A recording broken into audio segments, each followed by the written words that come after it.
રાજકોટ ગ્રામ્યના ધોરાજીમાં થોડા દિવસ પહેલા કોળી સમાજના યુવકની સરા જાહેરમાં કુહાડીના ઘા ઝીંકીને જે હત્યા કરી દેવામાં આવી છે તેના કારણે ઘેરા પ્રત્યાઘાત પડ્યા છે।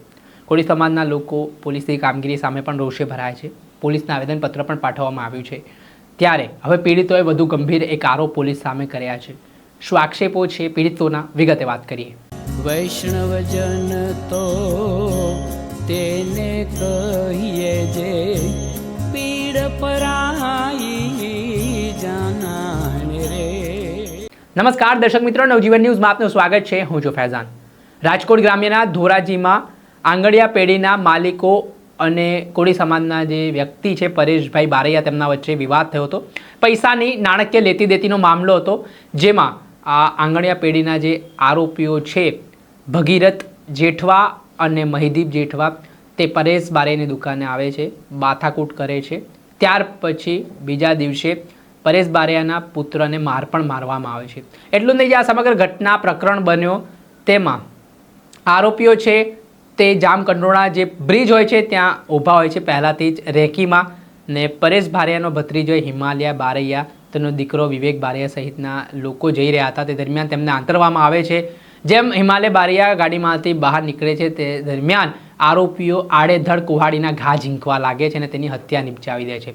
આ ઘટનાથી ઘેરા પ્રત્યાઘાત પડ્યા છે અને આને લઈને પીડિતો દ્વારા આ ઘટનામાં 4 આરોપીઓ છે, પરંતુ પોલીસે માત્ર 2 લોકોના જ નામ નોંધ્યા હોય તેવા ગંભીર આરોપો લગાવતા ખળભળાહટ મચી ગયો છે। જે મામલે તેમણે કહ્યું છે પરેશ બારૈયાએ કે જો અગર આ મામલામાં 4 આરોપીઓના નામ નોંધવામાં નહીં આવે તો પછી જેમ બગદાણામાં કોળી સમાજે આંદોલન કર્યું હતું તેમ આંદોલન કરીશું। પહેલાં સાંભળો આપ શું કહી રહ્યા છે આ ઘટનાક્રમને દર્શાવનાર પરેશ બારૈયા, જેમની માથાકૂટ હતી આરોપીઓ સાથે તે। મારું નામ પરેશભાઈ કનુભાઈ બારૈયા ઉર્ફે કુંદનભાઈ, ધોરાજી માર્કેટની યાર્ડમાં જય કોલિયર ટ્રેનરની પેઢી ચલાવું છું, 13 નંબર। આ શનિવારનો બનાવ એવો છે કે 6 વાગે આસપાસ ભગીરથસિંહ જેઠવા અને મહિદપસિંહ જેઠવા મારી દુકાને આવેલા હતા। હું હાજર નહોતો। મારા છોકરાના મોબાઈલમાંથી મને ફોન કર્યો કે ક્યાં છો, એટલે મેં કીધું હું બજારમાં છું, થોડી વારમાં આવું છું। કે તમે આવો, મેં કીધું અડધી કલાકમાં હું આવું છું, એમ કહીને ફોન કાપી નાખેલ। પછી પોતાના મોબાઈલમાંથી ફોન કરેલો ભગીરથસિંહ જેઠવાએ, ભાઈ તું ક્યાં છો? મેં કીધું ભાઈ હું બહાર છું, થોડો કામમાં છું બજારમાં, તમને મેં આજે 70,000 રૂપિયા જમા કરાવી દીધેલ છે, 50,000 ને 20,000 બે દી પહેલાં આવેલ હતા। બાકીનું પેમેન્ટ કાલે રવિવાર છે અને સોમવારે આવશે। અને પીઆર આંગળીઓ ચલાવે છે, એની અમારો પૈસાનો લેતી દેવાનો વ્યવહાર હોય જ છે આગળ પાછળનો, એમ કરીને ફોન કાપી નાખે। એટલે પાછો ફોન આવેલો એ કે ભાઈ તું ક્યાં છો? એટલે મેં કીધું હું બજારમાં છું। એ કે તું ક્યાં? મેં કીધું ભાઈ તારે જે કામ હોય થઈ ગયું છે, બાકીનું પેમેન્ટ તમને સોમવારે મળી જશે, મારે બીજું શું કામ હોય? તો એ ઉગ્ર થઈને ગાડું બોલવા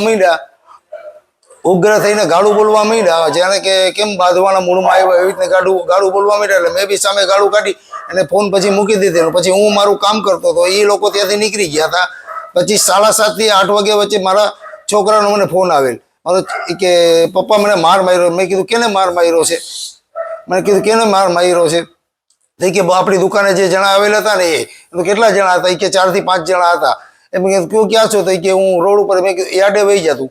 યાર્ડે વયો ગયો। યાર્ડે ગયો એટલે મારો ભાઈ અને મારો ભત્રીજો તે યાર્ડે હાજર હોય। મેં એ લોકોને ફોન કરેલા, તમે ક્યાં છો? તો કે યાર્ડે। મેં કીધું જાઓ તો આપણા છોકરાને શું ઓલા બાબતથી મારે છે? પૈસાની લેતી દેતીનો વ્યવહાર માર્યા કરશે, મારા છોકરાને શું કામ મારેલ છે? તો એ મારો ભાઈ, મારો ભત્રીજો, બીજો એક ભત્રીજો અને મારો છોકરો અને હિમાલય, એ 4 જણા ઈકો લઈ અને ગયા કે ભાઈ હાલો આપણે જાય। કે શું આપણે તો એવી ખબર ના હોય કે એ લોકો હથિયાર લઈને રોડ પર ઉભેલા છે, કે ગાડીમાં હથિયાર ને તલવારું ને કુવાડીઓને રાખેલી છે, નકર તો આપણે મોકલી નહીં, સીધા પોલીસ સ્ટેશને જ વહી જાય ને, આપણે થોડી એવી ખબર હોય। તો ગયા, તો ઈકો લઈને ગયા, હું બી પાછળ જ હતો। ઈકો પહોંચ્યો ને હિમાલયને ઉતર્યા તો સીધો ભગીરથસિંહ અને મહિદપસિંહ જેઠવાએ લાકડી કાઢી, ભગીરથસિંહ જેઠવાએ કુવાડો કાઢીને સીધો માર મારેલો હતો ને મારા ભત્રીજાને હિમાલયને ગરદન ઉપર ઘા મારી દીધો। ન્યા રોડ ઉપર ઢરી ગયેલો હતો। એટલે હું બી પાછળ જ પૂગ્યો। એટલે અમે એને તાત્કાલિક ત્યાંથી ઈકોમાં નાખીને હોસ્પિટલ લઈ જવાની તૈયારી કરી। એ બાનામાં 4 જણા ફરાર થઈ ગયા। એ વચ્ચે 4 જણા ત્યાંથી ફરાર થઈ ગયા। એટલે અમે હિમાલયની હાલત ગંભીર દેખાતી હતી, બહુ લોહી વહી જતું હતું। તો અમે એ લોકોને સરકારી, મારા છોકરાને માથામાં લોહી દેખાતું હતું, લોહી નીકળતું હતું। અમે સરકારી દવાખાને ગયા, ત્યાં મારા છોકરાની સારવાર કરાવી। હિમાલયને કીધું કે ભાઈ ડૉક્ટરે એમ કીધું કે આને અહીંયા આગળ નહીં રહ્યા, જુનાગઢ લઈ જાઓ જોશે।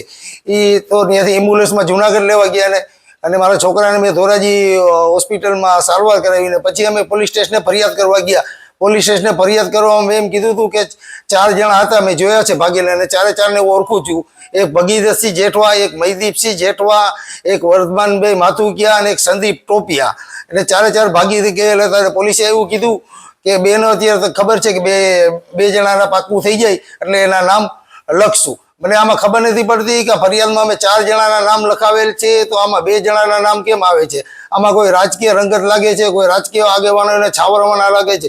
જો અમારા આ લોકોને સજા નહીં થાય, આ લોકોની પકડ નહીં થાય તો અમે ગાંધી ચિંધિયા માર્ગે ઉગ્ર આંદોલન કરશું. અને અમારા સમાજના જેટલા આગેવાનો છે ને એ લોકોને મળીને કહેશું તમે આગળ પણ બગદાણામાં તમે કરેલું હતું, રાજકોટમાં જે બબાલ ચાલે છે, અમારા ધોરાજીમાં બબાલ થઈ છે, તો અમારા રાજકીય આગેવાનોને અમે આગળ કરશું અને ગાંધી ચિંધિયા માર્ગે ઉગ્ર આંદોલન પર ઉતરશું. હાલો, મારું નામ વિવેક પરેશભાઈ બારૈયા. 6 વાગ્યા પહેલા મહીદીપસિંહ જેઠવા અને ભગીરથસિંહ જેઠવા એ બંને અમારી દુકાને આવેલા અને મને વાળી છે તો વાતચીત કરી કે તારા પપ્પા ક્યાં છે? તો મેં કીધું મારા પપ્પા 6 વાગે ઉઠશે. તો મેં તમને કીધું કે તમે, એ લોકોએ મને કીધું તો ફોન ને એવું વાત કરાય, તો મેં કીધું 6 વાગે ઉઠશે ત્યારે તમને ફોન કરાવીશ. તો તે લોકો ત્યાં સુધી બેઠા. 6 વાગે ફોન કરતા મારા પપ્પાને મેં કીધું, મારા પપ્પાને તેની સાથે વાત કરી ત્યારે તે બજારમાં હતા, તો તેની સાથે તે વાત કરતા કરતા ગાળાગાળી પર વાત આવી ગઈ. ત્યારે મહીદીપ જેઠવાએ મને ધમકી આપી, મારી નાખવાની, દુકાન બંધ કરી નાખવાની એવી ધમકી આપીને ત્યાંથી બંને જણા વહી ગયા. ત્યાંથી હું પણ ઘરે વહી ગયો. 7 વાગ્યા પછી હું જ્યારે વોકિંગ 7:15 પછી હું જ્યારે વોકિંગ કરવા અહીંથી ઘરેથી નીકળ્યો ત્યારે પુલ ઉપર તે 2 જણા અને પાછા બીજા 2 જણા, ટોટલ 4 જણા મારી પાસે આવીને મને માર્યો.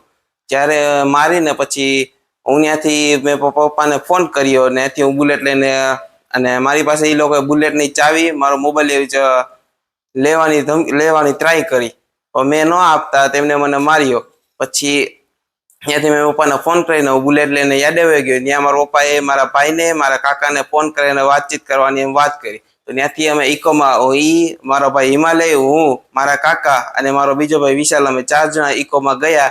ત્યાં ઘટના સ્થળે પહોંચતા તેને ગાડીની બીજી સીટમાંથી કોહાડો કાઢીને મારા ભાઈ હિમાલય ઉપર મારેલો, અને ત્યાંથી અમે એ પછી ફરાર થઈ ગયા 4 જણા. પછી મેં, મારા કાકા અને મારો બીજો દોસ્તાર રવિ, અમે 3 જણાએ મારા હિમાલયને ઇકોમાં બેસા સરકારી દવાખાને લઈ ગયેલા. સરકારી દવા ખાલી ત્યાં સારવાર કરતા તેને કીધું કે આને જુનાગઢ લઈ જવાની જરૂર પડશે, તો ત્યાંથી જુનાગઢ લઈ ગયા. ત્યાં રસ્તામાં એનું મૃત્યુ થઈ ગયું. આપણે સાંભળ્યા હતા પરેશ બારૈયા અને તેમના પુત્ર વિવેક બારૈયાને. તેમણે આ સમગ્ર ઘટનાક્રમ જે બન્યો છે તેમણે જે પ્રત્યક્ષદર્શી થઈને જોયું છે તે મામલે કહ્યું છે કે પોલીસ દ્વારા માત્ર 2 લોકોના નામ લખવામાં આવ્યા છે, અને જો હજી 2 લોકોના નામ લખવામાં નહીં આવે તો તેમણે આગામી દિવસોમાં ઉગ્ર આંદોલનની ચીમકી ઉચ્ચારી છે. હવે જોવાનું રહ્યું કે આ મામલા બાદ હવે પોલીસ હરકતમાં આવે છે કે કેમ. દર્શક મિત્રો, આવા જ નવા વિડીયો સાથે આપણે માહિતગાર કરતા રહીશું, એટલે નવજીવન ન્યૂઝ જોતા રહો.